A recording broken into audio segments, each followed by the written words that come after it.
కృష్ణా జిల్లాలో ఎడతెరిపి లేకుండా వర్షాలు కురుస్తున్నాయి. ఇక దీంతో ఏలూరు ఎడమ కాలువ గట్టు తెగిపోవడంతో ఇరిగేషన్ అధికారులు వెంటనే అప్రమత్తమై యుద్ధ ప్రాతిపదికన కాలువ గట్టుకు మరమ్మతులు చేశారు. పలు గ్రామాలలోని చెరువులు, కాలువలకు గండిపడి పంట పొలాలు, నివాస గృహాలన్నీ కూడా చెరువులను తలపిస్తున్నాయి.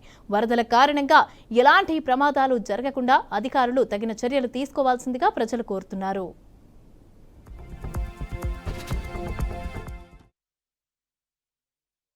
Deputy executive engineer, Vijayawada sub division. So మనం ఇప్పుడు ఏలూరు కెనాల్ దగ్గర ఉన్నామండి.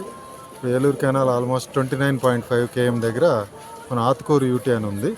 అక్కడ ఏదైతే ఆత్కూరు యూటీ నిన్న సాయంత్రం 4-5 ఆ టైంలో సాయంత్రం అయ్యేటప్పుడు ఇక్కడ రైతులు ఏదైతే ఉన్నారో గ్రామస్తులు యూటీ దగ్గర వాటర్ ఎక్కువైపోయి, అంటే పైనుంచి వచ్చేటువంటి అప్లైన్లో వచ్చేటువంటి వాటర్ ఏదైతే ఉందో ఆ వాటర్ హెవీగా రావటం వల్ల యూటీ కెపాసిటీ కంటే ఎక్కువ రావటం వల్ల యూటీ పైన ఉంటున్నటువంటి లెఫ్ట్ బ్యాంక్ ఏదైతే ఉందో అది ఎరోడ్ అవటం స్టార్ట్ అయిందని చెప్పి మనకి ఇంటిమేషన్ చేయడం జరిగింది.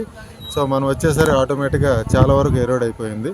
సో రాత్రి ఎంతవరకు రిస్టోర్ చేయగలమని చూసాము. రాత్రి ఆ చీకట్లో మొత్తం ఎరోడ్ అయింది, ప్లస్ సబ్మర్జిషన్ కూడా ఉంది పైన ఉండటం వల్ల ట్రాక్టర్లో ఇక్కడ దాకా వచ్చి చూసి ఎంతవరకు ప్రొడక్ట్ చేయగలని చూసి మనం లోపల పక్క బ్యాంకును మాత్రమే బస్తాలు వేసి ప్రొడక్ట్ చేసాము. ఎన్ని చేసినా కూడా లోపల సొరంగం లాగా లోపల యూటీ స్లాబ్ కూడా లేచిపోయింది. సో లేచిపోవటం వల్ల మనం ఏం వేసినా కూడా లోపలికి వెళ్ళిపోయే పరిస్థితి ఉంది.